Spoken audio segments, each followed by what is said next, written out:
1, 2, 3, 4.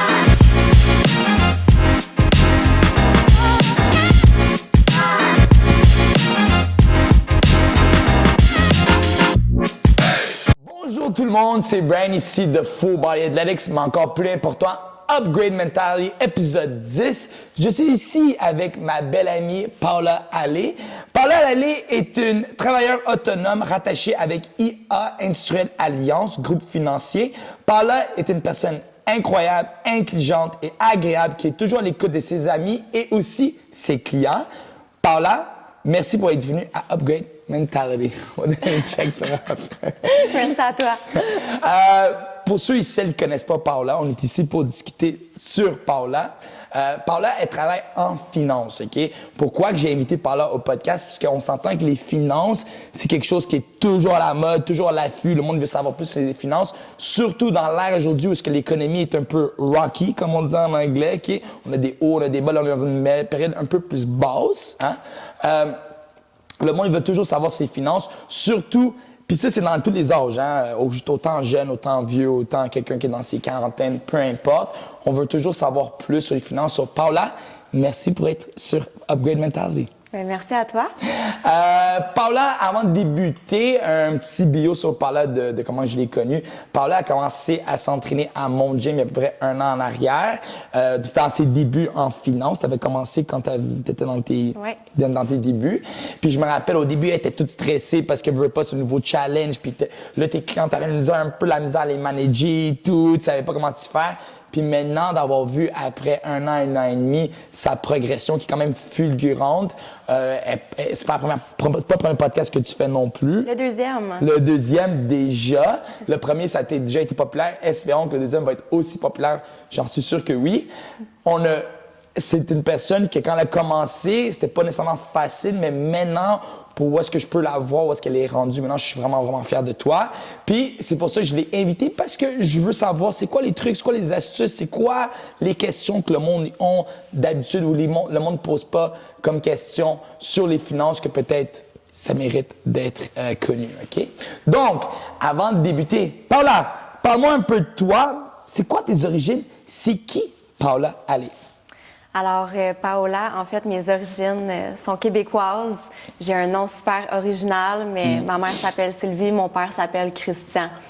Alors, Paola, c'est qui? Ben, c'est une fille passionnée qui embarque dans les projets à 100%, en fait. Mon background, un petit peu, c'est ça la question? Ouais, ton background, exactement. Alors, j'ai été au Collège La Salle en fashion marketing pendant 3-4 ans. J'ai fait une technique en commercialisation de la mode. Par la suite, j'ai essayé d'aller faire un bac à l'université en c'était administration marketing, pardon. Finalement, j'ai pas fait le bac. J'ai conclu ça après 1 an avec un certificat. C'est correct. Mais voilà, alors ces 2 papiers-là m'ont pas nécessairement amené à mon travail aujourd'hui, mais au Collège La Salle, j'ai eu l'opportunité de rencontrer une amie qui est devenue par la suite ma collègue chez Industriel Alliance. OK. C'est justement la prochaine question, c'est la suivante. Dû au fait que tu es une fille qui vient d'un background un peu plus mode, comment ça que tu es rentrée en finance? C'est ça, c'est qu'en fait, quand j'ai été au Collège La Salle, j'ai rencontré une personne qui travaillait chez IA Groupe Financier, puis c'est elle qui m'a référée pour aller travailler dans son équipe. Alors, j'ai fait le cours en assurance de personnes, j'ai fait les examens à l'Autorité des marchés financiers, j'ai fait mon stage, puis après ça, je suis devenue officiellement conseillère en sécurité financière. Pour quelqu'un qui s'intéresse en sécurité financière, c'est-tu quelque chose qui est difficile à acquérir, le diplôme? Ou le diplôme? Bien, c'est pas évident, en fait. C'est l'équivalent d'un cours universitaire condensé sur 4 semaines. OK, c'est 4 semaines? Wow! Oui, 4 semaines avec 4 volets. Puis après ça, c'est 4 examens à l'Autorité des marchés financiers pour avoir ton permis pour pratiquer. Parce qu'on le sait, hein, du background que moi, je suis un background universitaire aussi. On le sait, quand c'est condensé, c'est toujours pire parce que c'est comme on shoot tes affaires, puis faut que tu assimiles, puis faut que tu continues en avant, t'as pas le choix, là. Puis il faut que tu passes des tests, des petits tests, des quiz, Puis c'est quoi? J'imagine, tu dis 4 semaines, puis ensuite il y a un examen final, c'est ça? Oui, dans le fond, à chaque semaine, semaine, il y avait un sujet différent, OK. un volet différent. OK. Mettons, assurance vie, c'était la première semaine. OK. Les fonds distincts, la deuxième semaine, etc., etc. Puis le vendredi, c'était l'examen au programme. Puis un coup que tu passais chaque semaine, chaque examen, ben là, après ça, tu pouvais aller faire les examens à l'Autorité des marchés financiers. Fait que c'est vraiment pour te préparer à l'Autorité des marchés financiers. Puis, une autre affaire, je vais te demander, c'est, OK, tu fais l'examen et tout, mais par après, t'as-tu embarqué tout de suite ou comment que ça a fonctionné? Bien, après, c'est ça, c'est que tu as une période de stage avec ton directeur des ventes. OK. Fait que lui, il est vraiment là pour t'accompagner. Là, je dis lui parce que moi, c'était un homme, là, ça peut être une femme aussi. Il est là pour t'accompagner au début pour rencontrer tes premiers clients qui, pour moi, ben puis pour la plupart des gens, là, on part avec notre cercle autour de nous, donc amis, famille. On les rencontre, on leur explique notre travail, puis on vient bâtir une clientèle à travers tout ça, demander des références, puis ça grossit comme ça. Puis il y a aussi les réseaux sociaux qui m'ont beaucoup aidé dans mon début de carrière. OK, parfait. Donc, on sait que les finances, c'est quelque chose qui est très vaste. Quand on parle de finances, on peut faire tellement de choses. C'est quoi que tu fais exactement en sécurité financière? Conseillère en sécurité financière, c'est oui de conseiller par rapport aux finances, mais il y a le côté sécurité qui est super important. Fait qu'en gros, moi, ce que je fais, puis je trouve que ça peut être différent pour chaque conseiller, là, ma méthode à moi, c'est souvent en 2 rencontres. La première rencontre, c'est là où je vais donner une éducation financière simple, Okay. et je précise le mot simple. Pourquoi rendre ça compliqué? On peut faire ça simple, alors je pousse beaucoup là-dessus. En deuxième, après avoir appris à connaître la personne qui est en face de moi, après avoir compris ses objectifs financiers, ben c'est là où je vais lui proposer un plan de match personnalisé selon ses objectifs et son budget. Puis par la suite, ben le troisième point qui est super important, c'est de motiver ma clientèle à garder le cap, chose que mon père Garder le cap. me dit toujours. Ouais. J'ai bien aimé ce que tu as dit justement t'as dit les éduquer. Souvent, tu sais, c'était en n'importe quoi qui est consultation, comme tu sais, moi je fais de la consultation, toi aussi. Souvent, l'étape importante qu'on fait pas, on est parti pour la vente, hein, puis on veut vendre notre produit, puis dire à quel point qu'on est bon et tout. Mais souvent, d'éduquer le client, c'est tellement important. Puis on le voit aujourd'hui aussi dans les réseaux sociaux, on a un switch qui est en train d'arriver ici, où est-ce que c'est plus axé. Ben, il va toujours avoir un bonus pour le monde qui sont beaux et belles, puis qui ont un beau corps, etc. Mais on voit qu'aujourd'hui, c'est porté beaucoup vers l'éducation. Ouais. Puis je trouve ça le fun que tu me dis, la première chose que je fais, c'est de les éduquer. C'est les éduquer, puis c'est aussi une première rencontre, c'est super exploratoire parce qu'il faut voir s'il y a un fit entre le client et la conseillère. Tu sais, le but, c'est que on ait une relation de longue durée. Fait que c'est important qu'il y ait un fit à ce niveau-là. Parfait, good. Puis ça veut dire quoi, se motiver à garder le cap? Motiver à garder le cap, bien, c'est large, mais en fait, c'est de faire attention au quotidien, de garder les bonnes habitudes, puis de passer à travers aussi les périodes plus creuses, parce que quand on vient investir notre argent, ben il y a de la volatilité sur les marchés boursiers, fait que c'est malgré les hauts, les bas, ben de garder son objectif puis sa stratégie en tête. Dans le fond, ce que tu dis, c'est de garder une constance, right? Exactement. C'est garder le cap. Mais tu sais, je savais déjà que ça voulait dire, tu sais, mais pour l'audience qui écoute, c'est garder le cap, peut-être qu'ils ne connaissent pas ça, mais tu sais, c'est de garder une constance. C'est ça que tu veux dire, de garder une constance dans ses habitudes de vie, dans comment qu'on dépense, tu sais, etc. Right? Garder des bonnes habitudes financières. There you go, perfect. Voilà. Donc, tu finis l'école, OK? Tu commences ta vie de professionnelle. As-tu aimé ça dès le début ou fallait que tu t'adaptes? Fallait que je m'adapte définitivement. Okay. J'ai aimé ça parce que j'ai vu ça comme un défi. Fait que pour moi, c'était relève tes manches puis fonce. Tu sais pas trop qu'est-ce que ça va donner, mais pour moi, ça a été super bénéfique parce que je suis comme partie de la fille qui connaissait pas ça. Puis avec tous les apprentissages que j'ai faits, mais je suis devenue l'experte dans le domaine que je connaissais pas. Fait que je vois vraiment ça comme un défi. Puis ben c'est ça qui a fait en sorte que j'ai aimé le domaine, c'est que j'ai appris beaucoup et pour moi, puis je sais que ça fait la différence dans la vie des gens que je rencontre aussi. Ah, 100%. Puis ça doit être quand même fou parce que tu as passé d'un background justement un peu plus mode, là tu pars en finance, puis c'est comme wow, c'est un changement de monde. Fait que j'ai aimé ça que tu as dit, tu sais quoi, faut que je me relève les manches, tout, parce que souvent, le monde, quand il commence quelque chose de nouveau, qu'est-ce qui arrive? Il veut être expert après une semaine, tu sais. Ouais. Ou experte. Après une semaine, ils veulent être les meilleurs, puis souvent, même moi, au niveau de l'entraînement, au niveau des cours un peu plus spécifiques que je donne, comme la boxe, je dis toujours à mes clients, moi, ça fait 15-16 ans que je m'entraîne. Tu peux pas t'attendre que tu squattes aussi lourd que moi ou que tu pousses aussi fort que moi. Dans ton cas, à toi aussi, toi, tu l'as fait toi-même. Mais il y a beaucoup de personnes qui se ils se découragent après une semaine, tu sais. Ouais. Une semaine, un mois, tu sais, ça prend du temps à connaître bien ton métier. En effet. Ça prend du temps à être un expert dans ce domaine. Ça prend du temps à avoir ces connaissances-là. Fait que tu peux pas t'attendre qu'après une semaine, ben, let's go, je suis prêt, puis je suis confortable à parler de ça aussi, ou de ça de finance, puis t'es comme non. Oui, il faut voir ça comme un marathon. C'est souvent ce que des conseillers d'expérience m'ont dit, puis je le comprends, puis je le vois comme ça aussi. Ouais. OK, good.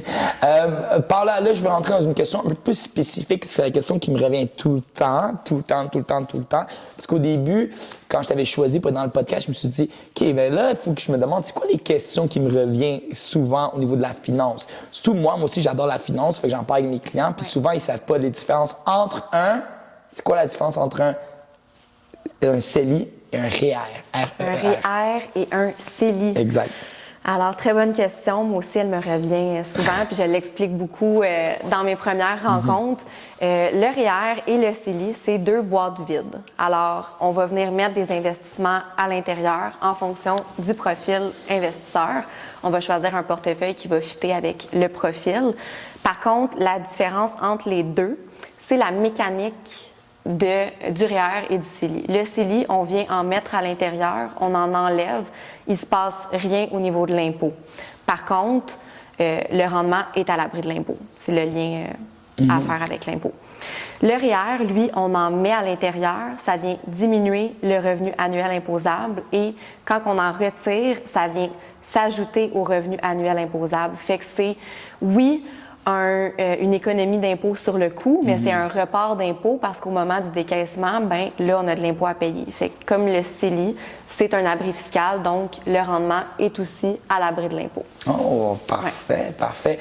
Donc, ce que tu es en train de me dire, OK, juste pour donner une idée au monde à la maison, si moi, j'ai un CELI, OK, j'investis, mettons, j'ai acheté, je sais pas, en bourse, mettons 10 000 à 20 000, OK, je fais un certain profit.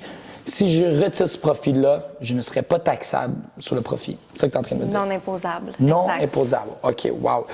OK, puis un REER, si je retire, je vais être imposé sur le REER. Sur les retraits, oui. Ça Sur va les en retraits. fonction de ton revenu au moment où tu retires. OK. Et si je retire pour acheter une maison ou ma retraite, qu'est-ce qui arrive dans ce cas-là? La seule exception, bien, une des seules exceptions là, pour retirer du REER sans être imposé, c'est dans le cas où tu veux rapper. Fait que tu peux rapper un maximum de 35 000, puis après ça, tu as un 2 ans de congé, puis par la suite, bien, tu rembourses un 15e par année.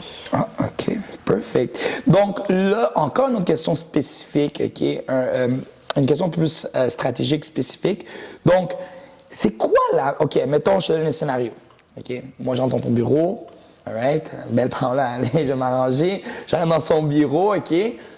Là, je vais donner 3 types de personnes différentes qui ont 3 besoins différents. OK. OK? Puis là, je vais demander, c'est quoi la meilleure stratégie que moi, je devrais avoir par rapport à la personne que je vais te dire. OK? OK, parfait. Donc, on y va. si j'entre dans ton bureau, OK? Je suis un étudiant. C'est quoi la stratégie qu'il faudrait que je prenne en tant qu'étudiant? Un étudiant. Ouais. Quand j'étais étudiante, moi, je travaillais. J'ai commencé à travailler à 14 ans, en fait. Là. Puis s'il y a une chose que j'ai pas fait puis que j'aimerais pouvoir reculer en arrière et faire, c'est de mettre un pourcentage de chaque paye de côté. Fait que le conseil que j'aurais à donner, c'est d'investir dès que tu commences à travailler. Ouais. Parfait. Une autre stratégie, pour une personne qui travaille 9 à 5, il a 35 ans, et qui fait un salaire de, mettons, 50-60 000, qu'est-ce qui est la moyenne aujourd'hui pour plusieurs Québécois et Québécoises et Canadiens aussi, ça serait quoi la stratégie dans ce cas-là? Quel âge tu m'as dit? 35. Ouais. Est-ce qu'il y a des enfants? Non, ça, c'est la prochaine personne. Oh non. Actually, oui. Ils ont des enfants, excuse-moi. Oui, 2 enfants ou un OK. enfant, 35 ans. Parce que ça change un peu la, Oui, c'est vrai, la c'est vrai, réponse c'est à vrai. ma question. Oui. Si c'est un père de famille, en fait, avec des enfants, qu'est-ce qu'on peut faire? C'est ouvrir des R3E pour les enfants parce que le gouvernement donne à partir de 30 de subventions à chaque fois qu'on cotise à l'intérieur. C'est aussi un abri fiscal, donc le rendement, si on pense à bien l'investir, le rendement va être à l'abri de l'impôt. On va recevoir les subventions, puis c'est un maximum à vie par enfant de 10 800 $. Fait que quand on a un enfant, le gouvernement nous donne par enfant 10 800 $ si on pense à ouvrir le R3E puis à contribuer à l'intérieur. Fait Oh, que, wow. Guys, notez ça, R3E. Puis R3E, c'est-tu disponible à travers tous les banques ou c'est-tu un programme vraiment spécifique seulement avec le gouvernement? il y a plusieurs institutions, il y a plusieurs banques. Comme nous, on est un groupe financier, on l'offre aussi. Il y a des compagnies qui ne font que de ça. Il faut juste faire attention d'avoir les 2 subventions, et celle du Québec et celle du gouvernement. Gouvernement canadien? Oui, Ah, gouvernement. OK, fait qu'il y en a 2. Oui. Ah, OK. Il y a une subvention du gouvernement du Québec puis une subvention du gouvernement du Canada. Oh, Les 2 wow. ensemble vont faire à partir de 30 Ah, parfait. Donc, les jeunes parents qui écoutent ce podcast-là, R3A, regardez ça. C'est drôle parce que justement, la semaine passée, dans mon gym, il y avait quelques clients, des parents, des jeunes parents qui parlaient du R3A, puis je m'y connaissais 0. C'est le fun qu'on en parle aujourd'hui au podcast, puis que je m'en renseigne un peu plus. Ouais. Comme ça, je peux les aider aussi dans leur parcours. Troisième personne qui rentre dans ton bureau, c'est moi, l'entrepreneur. C'est quoi la stratégie, là? L'entrepreneur, Ouais. alors quelqu'un qui est en business, qui est incorporé, par exemple, ben c'est sûr que selon l'ampleur de la compagnie, ben souvent on pense pas toujours à ça, mais il y a des stratégies d'assurance qui sont plus avancées, plus complexes, que souvent les gens pensent pas sur le coup. Puis je vais proposer ça à des clients en business. Je vais même des fois les rencontrer avec un planificateur financier, une personne qui va m'aider à bien cerner les besoins de ces clients-là, parce que tu sais, c'est sûr, j'ai 2 ans d'expérience, là, fait que je suis pas encore à mon plein potentiel. Fait que d'avoir cette personne-là qui m'accompagne pour rencontrer des gens qui sont en business, ben on peut venir diversifier leur stratégie pour les avantager au niveau fiscal.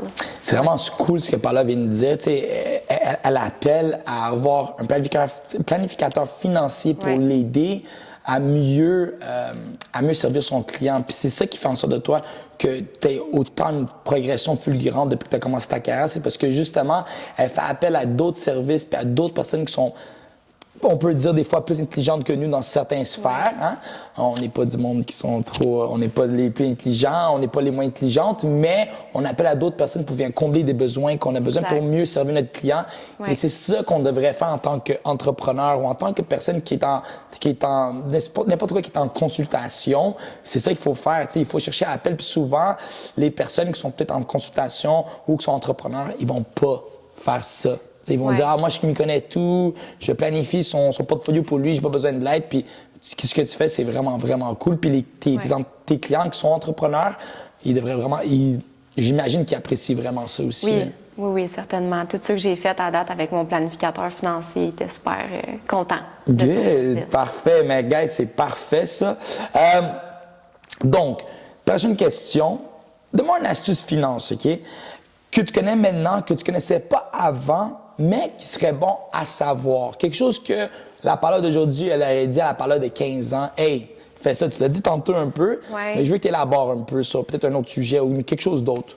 Bien, ça revient en fait à se payer en premier. Fait que n'importe qui est salarié, qui gagne bien sa vie, devrait toujours prendre un pourcentage de son revenu pour ses investissements puis ses projets d'épargne. Fait qu'on va penser ici, bien, je vois ça comme 3 tiroirs, si on peut dire, là, je vais t'expliquer. Le premier, c'est un fonds d'urgence. Fait que le fonds d'urgence, c'est censé prévoir un 3 mois de dépenses courantes s'il arrive quoi que ce soit, une invalidité ou un pépin peu importe. Là.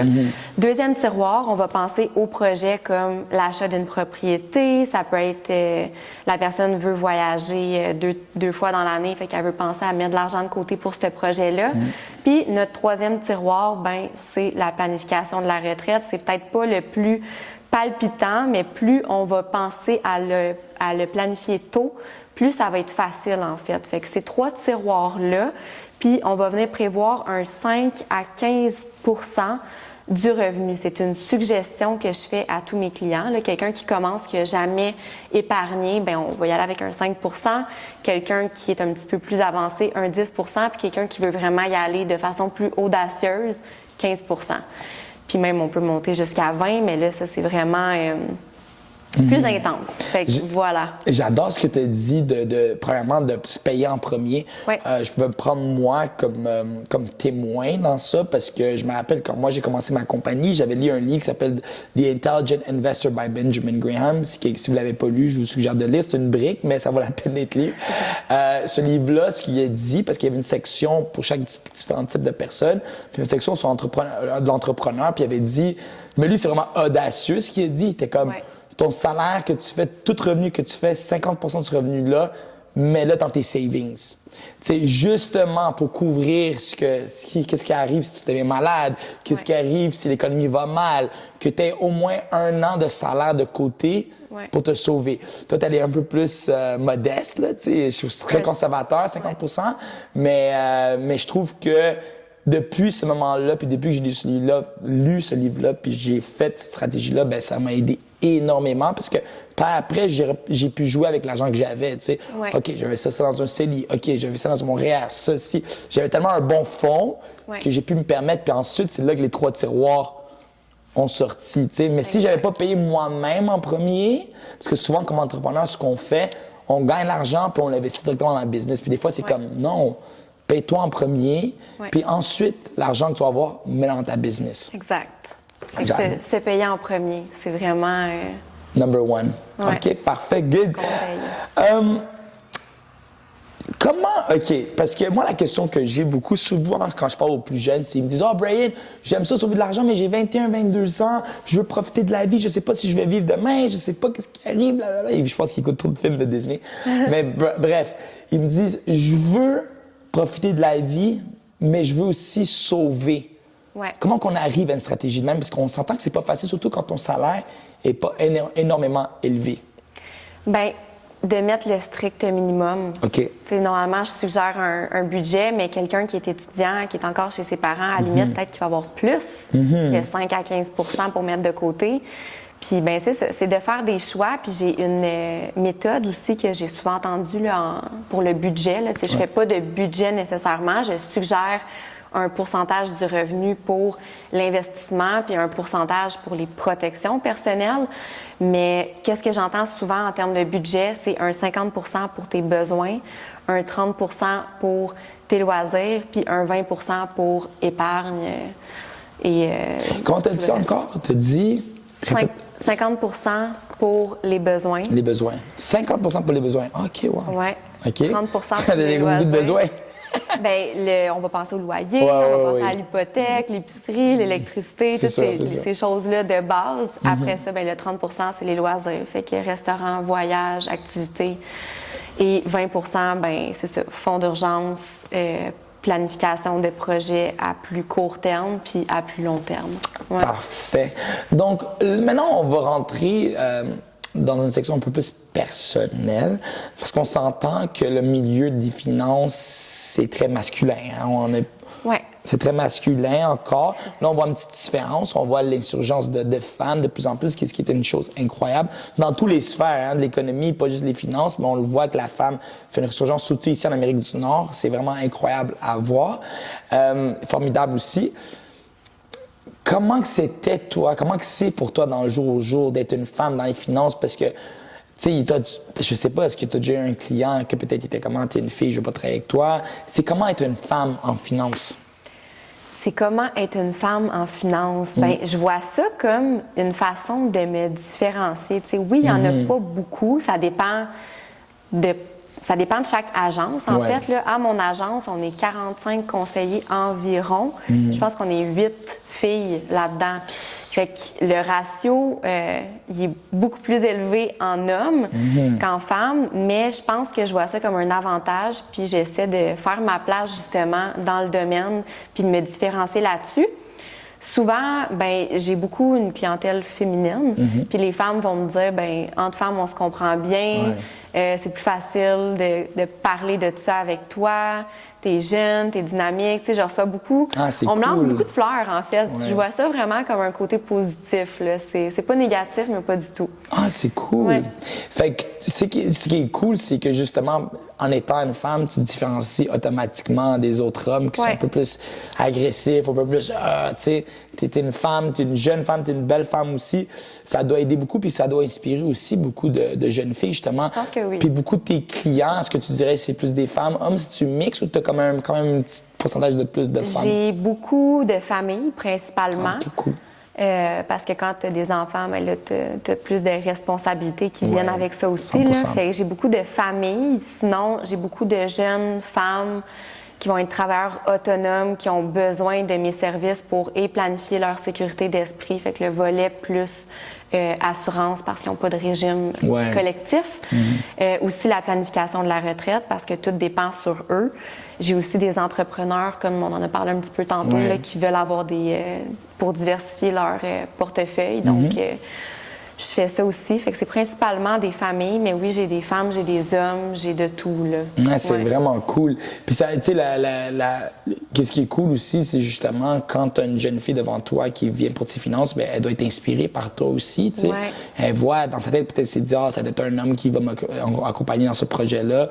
Ouais. Puis là, ah, c'est une femme. Puis non seulement c'est une femme, mais c'est une femme qui est confortable, qui est respectueuse, qui est bien dans elle. Puis ça donne une espèce d'inspiration. Tu sais, on a besoin de tout d'être inspiré un peu. Fait que ça doit être vraiment cool. Je pense qu'on attire beaucoup ce qu'on dégage aussi, tu sais. 100%. Fait que j'attire des personnes qui me ressemblent un peu. Fait que C'est cool. je suis choyée en termes de clientèle. Je les adore, mes clientes. Parfait, good. Donc, prochaine question. Là, ça fait un bout de temps que tu travailles dans la finance. Ça va super bien tes affaires, OK? C'est sûr qu'on aimerait tout ça aille mieux, mais je veux dire, ça va bien tes affaires, puis Ouais. t'as quoi être contente. Dis-moi, c'est quoi la plus grande qualité qu'il faut avoir dans le cas de Paula Allais, pour toi, OK? Ouais. Pour avoir du succès? C'est quoi la plus grande qualité? Ça revient à un mot. C'est un mot qui est encadré à mon bureau chez moi. J'ai un cadre avec la définition de ce mot-là. C'est la persévérance, la persistance. Ouais. Je pense que c'est deux mots qui se Oh, ressemblent ouais. pas mal. C'est aussi la constance. Tout ce qui est Euh, once. De continuer, comment? Tout ce qui est once, tout ce qui finit en C'est once. ça, exactement. On les met tous ensemble. Ça ressemble pas mal à ça. C'est Ok. vraiment de continuer de faire des efforts malgré les difficultés, de continuer de toujours être là à chaque matin, de se lever, Ouais. que ça te tente, que ça te tente pas, tu y vas, de se rappeler pourquoi tu as commencé, puis d'y aller de façon récurrente. La même chose en investissement, en fait. Fait que quand tu veux bâtir une carrière là-dedans, surtout moi qui est travailleur autonome, là, Oui. mon salaire dépend de mes efforts. Fait que c'est vraiment de faire les efforts au quotidien. C'est Ouais. ça qui est fou, tu sais, t'as parlé de toutes les onces, constance, persévérance. C'était quoi l'autre, t'avais dit? Persistance. Persistance.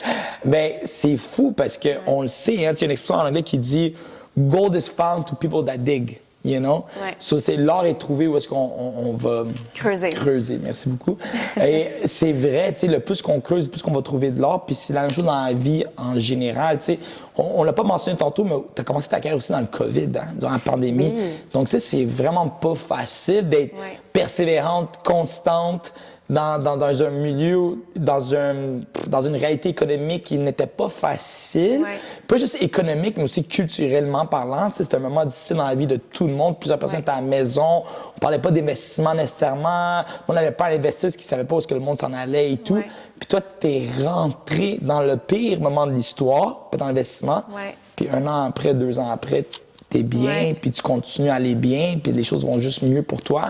Et c'est vraiment incroyable. Puis ça veut dire beaucoup aussi sur ton caractère aussi, là, tu sais, d'être aussi persévérante dans les moments qui sont pas nécessairement difficiles. C'est facile d'être persévérant quand on voit la lumière au bout du tunnel, mais quand on ne voit pas la lumière au bout du tunnel, puis t'es comme, my God, je sais pas comment que ça va aller, puis tu continues à travailler, tu continues à travailler. Puis moi, je t'ai vu, là, j'étais là, dans ce moment-là, tu sais. Je te voyais, t'étais stressé, je voyais que, tu sais, c'était tout un nouveau projet pour toi, puis regarde, 1 an, 2 ans après, c'est grâce à tous ces atouts-là que t'as... J'ai créé une discipline dans mon horaire, en fait, puis j'ai persévéré. Fait que c'est ça qui a fait en sorte que. Je pense que c'est important aussi de mentionner la discipline, hein, parce que sans la discipline, tu peux pas être persévérant, sans la discipline, tu peux pas être constant, sans la discipline, tu peux pas être toutes les choses que tu viens de nommer. Tu sais, la discipline, c'est comme je dirais que c'est comme le gaz qui fait partir l'auto. Tu sais, la discipline, ça a l'air stupide, mais de se coucher tôt, d'avoir des bonnes relations avec ses amis. Il faut faire des choix, définitivement. La fin de semaine, c'est se reposer pour revenir en force le lundi. Fait que c'est de faire des sacrifices, c'est sûr. C'est sûr, c'est sûr. Good. Prochaine question, encore une autre question personnelle. Comment définis-tu le bonheur pour toi? Le bonheur? Oui. Je vais te donner 2 définitions du bonheur. Un pour la conseillère, puis un pour la conseillère qui travaille pas. Fait que quand je raccroche, parce que je fais beaucoup mes rencontres sur Microsoft Teams à distance, là, quand je raccroche avec quelqu'un, puis que je sens que j'ai fait la différence dans la vie de cette personne-là, quand je sens que j'ai appris des choses, qu'elle est contente, elle me remercie, ben ça, c'est mon bonheur de conseillère en sécurité financière. Puis sinon, ben mon bonheur plus personnel, ben c'est plein de petites choses, en fait. C'est boire mon café le matin, c'est aller voir mes amis, c'est voir ma famille, voir ma nièce, mes petites nièces, en fait, parce que j'en ai 2. Fait que c'est toutes les petites choses comme ça, je te dirais. J'ai adoré ce que Paula dit, surtout sur les 2 choses. Tu as dit la simplicité, puis l'autre, être au service de ses clients. Tu sais. Comme tu as dit, quand je reçois un email, un texte d'un client qui dit merci pour être là, merci pour avoir accompagné. Mais ça, c'est incroyable. On ne comprend pas que tu sais, l'argent, il vient souvent qu'on est au service du monde. Puis le monde, il pense que le succès va venir strictement de l'argent, tu sais, puis c'est pas vrai. Le succès vient une fois que tu comprends que si j'offre le meilleur service possible, si je suis au service de mes clients, l'argent va toujours venir. Et c'est ça la réalité. Le plus que tu es au service du monde, d'une personne, que ce soit ton voisin, que ce soit un ami qui a besoin de l'aide ou peu importe, c'est là qu'est le vrai bonheur. Surtout quand quelqu'un l'apprécie comme tes clients l'apprécient avec toi. Puis une autre chose aussi, souvent, surtout dans le monde qu'on vit aujourd'hui avec les Instagram, les Facebook, on veut tous les gros autos, on veut le gros voyage, on veut ci, on veut ça. Mais la réalité de la chose est, là, les plus belles choses dans la vie, c'est les plus simples parce que c'est infini. Ton petit café le matin, la petite promenade le soir, la petite musique quand tu arrives à la maison, les sourires, les beaux messages comme tu reçois des fois de tes clients. C'est les petites choses comme ça qui peuvent te rendre vraiment, vraiment heureuse. Puis c'est pas les gros bateaux, c'est pas les gros... Oui, c'est sûr que ça fait pas de mal, mais je pense que les choses les plus simples, vraiment, c'est moins cher. Et deuxièmement, c'est pas du jour au lendemain que ça va finir tout ça, t'sais. Donc c'est de revenir à la base. De revenir à la base, c'est ça, tu sais. Puis justement, aujourd'hui, on n'est pas à la base. On est dans les clouds, là, comme on dit. On est comme dans les nuages. Aujourd'hui, tout le monde veut tout. Tout le monde se compare. Puis tu sais, c'est le fun qu'une personne qui a du succès comme toi, qui est arrivée à un point de sa carrière où est-ce que t'es bien, tu dis, non, pour moi, c'est les petites choses qui me rendent heureuse. C'est mon café le matin, c'est ma promenade le soir. Ça peut être mon entraînement, ça peut être n'importe quoi, mais les choses qui sont gratuites, c'est pas cher, là. Tu sais, un petit café le matin, c'est quoi? Ça te coûte 3 piastres si on le mettait sur papier, tu sais. Puis c'est ça qui te rend heureuse. Puis ça aussi, ça revient à toi puis qui t'es comme personne, tu sais. Parfait. Donc, Paula, dernière petite question. Si t'étais lutteur de WWE, quelle serait ta chanson d'entrée? Ma chanson d'entrée. J'ai envie de dire Independent Woman de Destiny's Child, mais... OK. Mais non, je vais dire Who's That Girl de Yves pour la puissance de cette chanson-là. Who's that girl? Nice! Ça l'amène une énergie, ça l'amène une dynamique d'entrée en puissance. Exactement. Puis c'est c'est une bonne chanson aussi. Tu sais, c'est puissant comme chanson. I love it. Donc, avant de finaliser ce podcast-là, je voulais dire mon petit mot sur mon amie ici, Paula Allais. Donc, Paula, elle était venue au gym pour un moment. Après ça, je pense que COVID a refrappé, peu importe, c'est devenu très occupé dans sa vie. Fait que, malheureusement, elle n'est plus avec nous. Mais ce qui me rend le plus triste, c'est pas juste que le fait qu'elle n'est pas avec nous, c'est juste pas la voir tous les jours. Parce que si on connaît Paula ou si un jour vous allez la connaître, j'espère, et après ce podcast, vous allez la contacter, OK? C'est une personne incroyable, toujours une belle joie de vivre. C'est une personne qui est toujours souriante. Puis comme on dit en anglais, quand elle rentre dans une chambre, she's glowing, OK? Everybody's mood gets better quand Paula, elle est là. Puis honnêtement, une de mes plus grandes tristesses, c'est que tu n'es plus à mon gym parce que je manque tout ça. Mais je suis content pour tes clients qui peuvent en bénéficier de ton aura, puis de ton énergie, puis ta positivité. Avant de te laisser, Paula, s'il vous plaît, peux-tu donner tes coordonnées, Instagram, email, tout ce que tu veux, s'il te plaît, Oui. shoot. Alors, on peut me retrouver principalement sur Instagram, Paola Allais, Paolahallele. Et sinon, ben, sur Facebook, Paola Allais, conseillère en sécurité financière. Je commence à faire un peu de TikTok, paolahallais.csf pour conseillère en sécurité financière. Alors, un peu sur toutes les plateformes. Mon courriel il est disponible aussi sur mes réseaux sociaux. Voilà. Parfait. Guys, ce podcast numéro 10 avec Paula Allais, on parle de finances. On peut le trouver partout sur YouTube, le vidéo au complet, mais aussi sur les distributeurs majeurs de podcasts, donc Apple iTunes et Spotify. Si vous voulez changer votre vie pour 2023, être dans la meilleure forme possible, non seulement mentalement, mais aussi physiquement, vous pouvez venir ici s'entraîner avec moi et mon gym. On offre des services d'entraînement en groupe, prise de poids et tout. Ça, on peut trouver toutes les informations sur mon Instagram, fullbody_athletics@gmail.com. Sinon, mon email, fullbodyathletics@gmail.com aussi. YouTube, Full Body Athletics et aussi Facebook, Full Body Athletics. Paula, merci beaucoup pour un autre podcast incroyable. Guys, si vous avez des questions, n'hésitez pas. C'est la personne qu'il faut contacter. Si vous avez des questions finances, Paula, merci beaucoup. Guys, on se voit prochainement. Au revoir. Ciao. 1